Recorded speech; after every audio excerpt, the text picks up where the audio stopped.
How do I know Nas Daily? I actually discovered him from an Islamist channel. You coward, you scum. And first, I would like to say, who am I? I'm Theresa Khalil. I'm a writer, a documentary filmmaker. I am from Egypt. I spent most of my life in the Arabic world. And now I live in Europe for about 12 years. I claim that I have a unique view and that I see the big picture. And I also rank highly on the moral scale. And there is a test on this channel that you can test yourself and see where do you rank on the moral scale. So as I said, I discovered Nas Daily from the Islamist channels, and in one of them they were talking about him and making fun of him, how that he's not man enough. We never had sex. We were married for 3 years, and my body just could not have sex. My body was like, you will not enter. My body just was shut down, just it couldn't, nothing could enter. You got used for 1,095 days daily. Oh. Because his ex-girlfriend, she was talking about her previous relationship, her marriage, and how because she come from a very conservative religious background, how that she had problem with intercourse. She was married for about 2 years and she never had intercourse. And they thought that she was talking about Nas Daily. So, of course, because it's an Islamist channel, they started making fun of him, thinking that she was talking about him. And I'm sure that they now discovered their mistake and that she wasn't talking about him, she was talking about her ex-husband. But they still let it be, because why not? Why would Islamist channels be against him? It's because simply he's an Arab Israeli. And to be honest, as someone coming from the Arabic world, I never knew that there is such a thing, that someone can be Arab and Israeli at the same time. Because I remember the first person I met like that when I was in Sharm el-Sheikh. He was speaking Arabic, Palestinian dialect, and suddenly as we were talking, and he told me that he's Israeli. And I was so shocked, I was so terrified, because of course this will put me in a very bad situation. I will be suspicious in Egypt, you know. But that was the first time I discovered that, yeah, it is possible that someone can be Arab and Israeli at the same time. But it's the worst thing that can happen to any person, because there is this conflict that has been going on for many years. And this takes us to Al Jazeera and why Al Jazeera said that he is a spy. I just made a video about the Egyptian Revolution, my story with the Egyptian Revolution, which was crazy. And I touched upon Al Jazeera and how we trusted it so much, and why I don't trust Al Jazeera now. And it's simply because we discovered that it is just a propaganda for the Muslim Brotherhood. We had no idea that that was the case. Muslim Brotherhood is also an Islamist group, and their main goal is to conquer the world and put it under the rule of Islam. As someone who's on a journey to understand life, and I meet people from different beliefs and religions, people who change their belief actually, I really appreciate and respect all religions. For me, the idea of putting the whole world, the whole planet Earth under one rule is just unrealistic and not the nature of things, because life is based on variety, on differences. And one Muslim Brotherhood commented on my Arabic channel, and he told me that no, our goal is not to do that, not to rule the whole world. We just want the Islamic countries to unite so that we can face the America and China and all those infidels, okay? Yeah, maybe that's the first step, but of course, when you know the history of Islam, you know that there is something called jihad, and that your main goal is to spread the word, invade and conquer. So I don't think even if they just united the Islamic countries, that will be the end of the story. And I do believe that it's difficult to unite the Islamic countries, because or any countries under one religion, because there is always differences, you know. There is Shia, there is Sunnah. In every religion there is differences between the people, and the only way that you can unite them in that case will be violence. So Al Jazeera is just trying to do that, and the reason why they don't like Nas Daily is because he is an Arab Israeli that is just ruining their mission to to make an enemy that everyone is trying to fight. So when you have one of you, one of us, he's just one of them at the same time.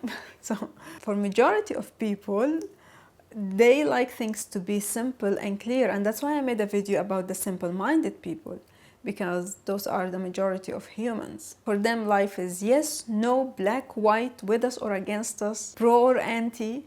And this takes me to the other controversy when he made a video, Nas Daily, about the Israeli-Palestinian conflict. At the time, people wanted him to be pro or anti, and he just said, I'm with peace, you know? Or maybe he doesn't care. What is the problem? But for simple-minded people, no, you have to be one of those 0110 possibilities that we are familiar with. I ask Allah subhanahu wa ta'ala to make you suffer how your Palestinian brothers are suffering. May Allah subhanahu wa ta'ala put no barakah in your life. May He make you suffer like a dog, and inshallah you turn to Islam and fix your ways, inshallah, and repent for what you've done. And that was also a problem for me on my Arabic channel. Not that I commented something on the Israeli-Arab conflict or the Palestinian-Israeli problem. It's just that I didn't say nothing. And they were upset about that, and they unsubscribed, they put me hateful comments. Whatever video I upload was just a source of attack, even if it had nothing to do with the conflict. Why? Because those simple-minded people just want you to take one side. They want you to be angry. And as Sadhguru was saying, that Che Guevara said, if you are angry, you are one of the group. And Sadhguru is saying, if you are calm and in peace, you are not one of the group. You are one with the universe. So I think that's a big issue. Even during the revolution in Egypt, people who didn't have a saying in the matter that they are pro-Muslim Brotherhood or anti, or they were also classified as they were called names and harassed just because they are not with or against. They just want to live in peace. There is a video that Nas Daily made that I was really upset about. I wouldn't say hated it or hated him, but I was upset about. And I'm so surprised that no one is talking about it. I'm going to talk about it at the end of this video. And now let's talk about the other controversy with the Filipino woman, the tattoo artist. She's so old. Many YouTubers filmed with her, not just Nas Daily. And I see in the West there's this sensitivity about racism, like whatever. Whenever you talk about a country that is poor, that has bad economy, is a developing country, any country that has problems, you are considered racist. And here I am, I come from Egypt. It's also a developing country, and I would like to share the truth. So Philippine, I just met a Filipino taxi driver here in Croatia a few days ago, and he told me that they had a volcano that erupted, and it's a big thing now. There are victims, and it's a big problem in Philippines at the moment. And also, I had a colleague at the Masters.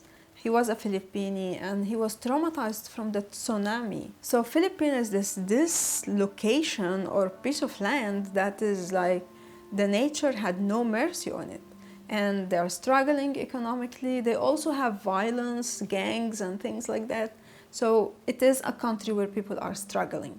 And when I was a child in Saudi Arabia, the school bus nanny and driver, they were from Philippines. And there are many maids, Filipino maids, working in the Gulf. And also in Egypt, for example, if someone is treating me badly, I would tell him, you think I'm your Filipino? Because Filipinos are really struggling in the Gulf area, and they are not treated as nice or as humane as they should be. So when I say that this is a country that is struggling, I'm not racist, I'm just stating the truth. And so this Nas Daily, he go and he filmed with this woman, and he wants to make a course with her to capture this technique that is like a primitive technique. It's nothing major. Another relative gets upset about this course, and she say, oh my god, this guy is exploiting Philippines culture. So how I see this, as a documentary filmmaker, One of the things that they emphasized a lot during the masters is never give money when you are filming with someone like that. You know, I make a documentary, I go to film with someone underprivileged or struggling or drug addict or whatever. You are not supposed to give them money for filming. Why? Because as this happened, you know, he made the course with this woman and everything was fine, but then the family, the other relatives, they thought, oh my God, like, we need our share of the pie. And then this relative make a post, oh, he's exploiting the Philippines culture, but probably she just wanted some money. And the thing is that many people think, oh, like he really made a lot of money off this woman. Like, just think a little bit. A tattoo course, who would be interested in something like that? And not just learning tattoo as it is. No, it's learning like an old method that is probably dying. So, like, how can you, like, what do you think the amount of money that you can make from such a course? But me personally, I had an encounter in Belgium. I was filming for my film Love Surfing with I wouldn't say a beggar, but she was a woman who was playing music in the streets. And I think she had a problem with alcohol. But I asked her would you mind being in the film? And she said no. And I just invited her for a drink, and I didn't pay her money, but just invited her for something. And a few days later, she called me asking for money. Can I borrow this money from you? And I said, of course, no. Why? Because if I said yes once, she will not let go of me. And the day after, I will have all her family and relatives coming asking for money as well. Did Nas Daily make a mistake? Yes. You don't go to such poor areas and offer money. I know it seems nice, it seems kind, it seems humane, but at the same time you need to protect your safety. The same goes for the other Filipino controversy. So he finds that this is not what I want to film, and then she decides to make a post and put his name. Why? This takes me to the other thing that he stated at the beginning of his video, which I totally agree with. This is where it gets interesting. The minute you have some sort of success, automatically the assumption is that you become the villain. People hate successful and rich people. And I meet those people every day all over the world. You can meet someone who's, let's say, a kind teacher, beautiful soul, nice, everything you want. And once you mention someone rich or successful or politician, she just turns into the devil. You know, she says, yeah, I know this guy, he's a corrupt, I know. And so there is this phenomena that people hate. Rich people hate politicians, hate successful people. They just want to bring them down. I have no idea where is this coming from. But yeah, once you become rich or your name become known, then everyone want to take this name and drag it in the mud. And then we come to the crypto guy, where he go to film with this crypto guy, promote him, and then he discovered that he's a fraud, okay? So as someone who worked in advertisement for about 10 years, how can I know, or do I need to investigate each client that comes to me asking for advertisement? The answer is no. Yes, I have moral values. Yes, I have some rules and restrictions when I deal with clients, but I will not investigate each one coming to me and see where did he get his money from. My job is advertising. I will just say good things about you. I had this client who was asking me for business cards and flyers and things like that. And later on, I discovered that actually he was escaping from the police and they are looking for him. But how is this my problem? It's not.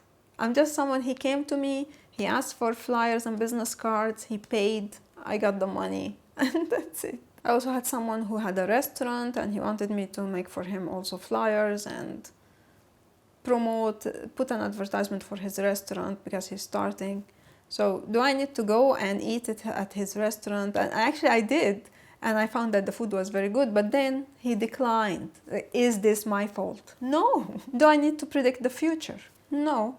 So you just do your best. But as I said, because people are very hateful towards successful and rich people, they just want something to celebrate your failure.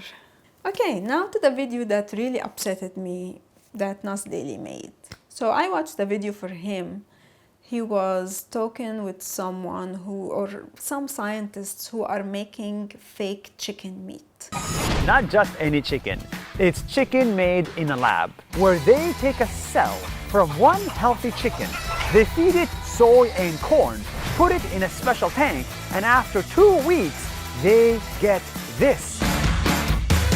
Meat just like every other meat. He was saying how that it's vegan, you don't have to kill a chicken in order to make such meat, and that, oh, he can't wait to eat this meat. And of course, for me, that is an upsetting video. Why? Because when we are humans, why I'm on a journey to understand life, one of the questions is, who am I, right? We don't know who we are. We don't know what are the chickens. We are just trying to understand and try to see what is this life and what's going on. So when you have all this mystery going on, when you don't know how your body is working, and when we don't know how to live the best way when it comes to our health, with all those contradicting information that we're getting nowadays, is it wise that you go and invent fake meat? This reminds me, in the 80s, when I was a child, my father bought me a book about plastic. You know what was in the book? It was actually, they were teaching children, which was me at that time, how that plastic is the most amazing invention humanity was able to make. And of course, a few years later, here we are, and you see this disaster. Like, really, every day I look at the amount of plastic that I have around me and that I generate personally, and I think that was the most catastrophic invention ever. Instead of learning from this mistake and stop inventing stupid things that seems to be adding value to our lives when it's actually doing the opposite, why don't you just stick to everything that is natural, especially when it comes to food?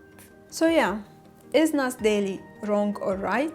In all the controversies that I talked about, he was actually right, but in this video, I think he's wrong. And the funny thing is that people are upset about all those and they don't care about that video. So this is my view.